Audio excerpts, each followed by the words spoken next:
Encore une fois, c'est pas parce que j'ai choisi de faire quelque chose librement, c'est pas parce que je me pense comme bénévole que je suis en dehors du droit du travail.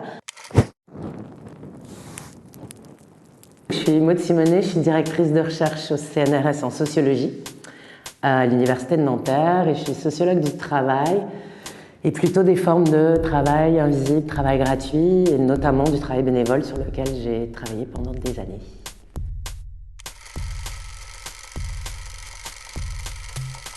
Alors moi je ne suis pas une spécialiste du sport, mais il est clair que non, c'est un gros secteur en fait d'utilisation de travail bénévole depuis longtemps. Donc il n'y a pas du tout de nouveauté pour ce qui est du secteur sportif. Il y a les clubs fonctionnent avec beaucoup de travail bénévole, les associations sportives, etc. Donc c'est un des gros secteurs, sinon le plus gros secteur d'utilisation du bénévolat. Donc ça, c'est pas nouveau.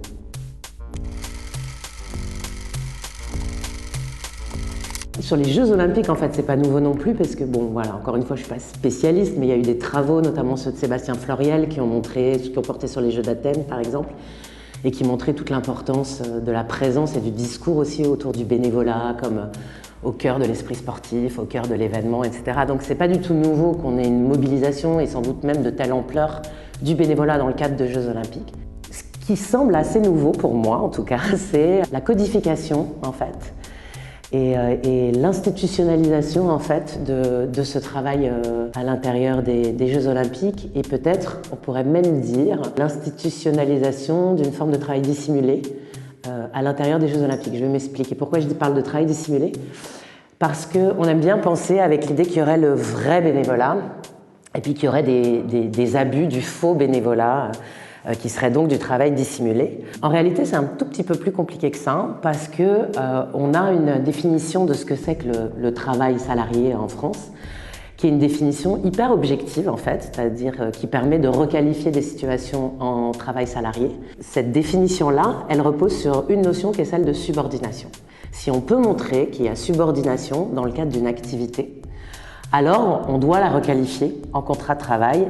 Et si elle ne l'était pas, ça veut dire que c'est du travail dissimulé. En réalité, il y a une bonne partie du bénévolat en France qui pourrait faire l'objet de requalification sous forme de subordination dans le secteur sportif comme ailleurs. Et du coup, c'est pas vraiment nouveau non plus qu'on se pose la question du travail dissimulé au sujet du travail bénévole qui est mobilisé.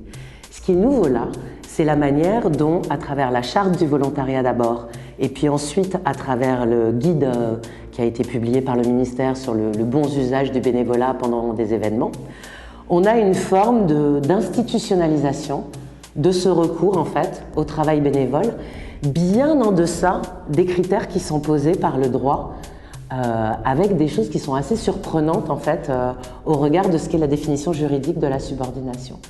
Encore une fois, c'est pas parce que j'ai choisi de faire quelque chose librement, c'est pas parce que je me pense comme bénévole que je suis en dehors du droit du travail. La définition juridique, elle est hyper objective. Si je peux montrer que j'exerce une activité sous l'autorité d'une personnalité morale qui peut contrôler, définir mon travail, le contrôler, en contrôler l'exécution, me donner des directives ou des ordres, voire me sanctionner si jamais ce travail est mal rempli, là, je suis dans le cadre d'une relation de subordination. Là, ce qui est vraiment surprenant, c'est la manière dont cette charte du volontariat, en fait, pose plein d'éléments qui constituent des éléments tout à fait objectifs de subordination. Je donne un exemple. Donc, dans l'ensemble des missions qui sont proposées, il y a des missions qui sont sous la responsabilité du comité olympique, mais il y a des missions qui sont sous la responsabilité, par exemple, de l'entreprise Omega, qui est un partenaire officiel des Jeux Olympiques. Et donc, on lit dans la charte du volontariat des missions où les volontaires, je fais une toute petite parenthèse, on dit volontaire, mais en vrai, on devrait dire bénévole, ce sont des bénévoles. Le volontariat, c'est un statut en France qui donne droit à une indemnité, à certains droits sociaux. Là, on n'est pas du tout dans le cas d'un volontariat, on est dans le cas d'un bénévolat. Et donc, dans la charte, il est dit que dans certaines missions, que ces volontaires olympiques et para-olympiques, sous la supervision des équipes d'Omega, vont, par exemple, remplir des statistiques sur les durées les performances des athlètes, les durées de course, des choses comme ça. Sous la supervision des salariés d'Omega, en fait, ça c'est un critère assez clair de subordination puisque ces volontaires vont opérer sous la direction d'une ligne hiérarchique, effectivement, qui est liée à l'entreprise. Mais ce qui est intéressant, c'est que ces textes, que ce soit la charte d'un côté ou le guide à l'usage des bonnes pratiques publiées par le ministère, sont en réalité une manière de créer une espèce de présomption de bénévolat, comme l'ont souligné les inspecteurs du travail d'ailleurs, qui ont dénoncé, il y a toute une équipe d'inspecteurs du travail qui ont dénoncé cette espèce d'institutionnalisation en deçà du droit. Voilà, donc je pense que ça c'est un enjeu effectivement qui est assez marquant. Encore une fois, c'est pas l'utilisation du bénévolat dans le secteur du sport, c'est même pas le fait qu'une partie de ce bénévolat aujourd'hui, dans le sport comme ailleurs, pourrait être qualifié comme du travail dissimulé s'il arrivait jusque devant les tribunaux. Mais c'est le fait que tout ça est en quelque sorte institutionnalisé à la fois par le comité olympique et par le ministère du Travail dans des textes qui viennent créer une espèce de légitimation en fait à cet usage du bénévolat comme travail dissimulé.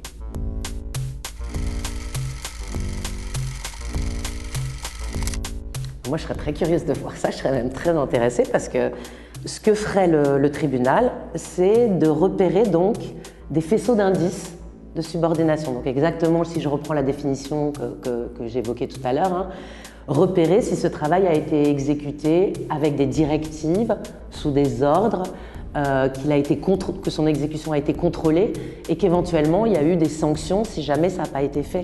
Je rappelle quand même que dans ces deux textes, aussi bien dans la charte que dans le guide du ministère, il est dit que si les bénévoles ne se comportent pas comme il faut, ne respectent pas les principes, on leur retire leur accréditation. Donc l'idée d'une sanction en fait, si le travail n'est pas réalisé comme ça a été demandé, elle est écrite noir sur blanc dans les textes.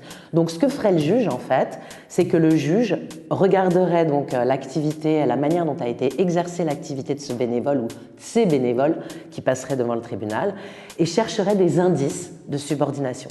Donc ça peut être les directives sur l'exécution du travail, ça peut être les horaires aussi, le fait de devoir répondre à un planning qui est fixé. Alors, on sait bien que ce que dit le comité olympique, c'est on a demandé les disponibilités des volontaires, mais ensuite on leur assigne un planning qui ne peut pas changer par la suite. De la même manière, on leur assigne une activité, une mission, ils ne peuvent pas changer de mission par la suite. Donc on est quand même dans le cadre d'un travail extrêmement organisé à partir d'une autorité hiérarchique. Donc voilà, le juge chercherait des indices à partir des horaires, à partir du contrôle de l'activité, à partir des directives qui sont données, à partir éventuellement des sanctions qui viendraient montrer qu'on est dans le cadre ou pas d'une relation de subordination.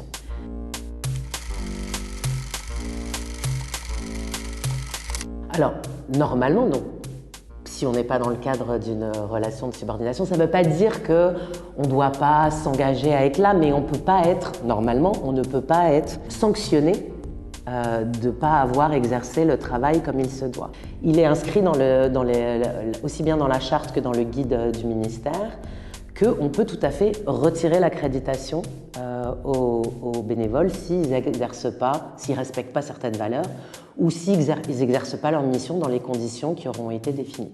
Donc il faudrait voir effectivement s'il y a une accréditation qui est retirée. Mais au-delà de ça, non, je ne vois pas ce qui pourrait… Normalement, le bénévolat, c'est censé être un plus. Hein, c'est quand même le discours qui est tenu en permanence par les organisations associatives, etc. Ça ne se substitue pas à l'emploi, c'est un plus pour faire fonctionner les structures, etc. Il serait intéressant de voir si tout d'un coup les bénévoles ne se pointent pas aux Jeux Olympiques et que les Jeux Olympiques ne peuvent pas fonctionner comme ils auraient dû. Alors on n'est clairement pas dans un plus et on est clairement dans des formes de substitution à l'emploi. Donc ça pourrait aussi être une manière de démontrer qu'on n'est pas simplement dans du travail bénévole, mais qu'on est bien dans des formes de travail dissimulé. Pour moi, c'est important de dire ce qui se passe là, dans le cadre des Jeux Olympiques, c'est pas juste un abus qui n'existerait pas ailleurs, c'est un abus qui, en réalité, fait fonctionner aujourd'hui une bonne partie de nos services publics, de nos institutions, de nos associations, parfois même de nos entreprises. Et je trouve ça formidable qu'on ait, avec cette question des Jeux Olympiques, la possibilité de le rendre visible et de le questionner au niveau de la société, au niveau des syndicats, au niveau des travailleurs et des travailleuses, au niveau des personnes aussi qui s'engagent et qui veulent se poser la question de jusqu'où, en fait, mon engagement, il est censé permettre à l'entreprise Omega ou au comité olympique de faire fonctionner gratuitement toute une organisation du travail.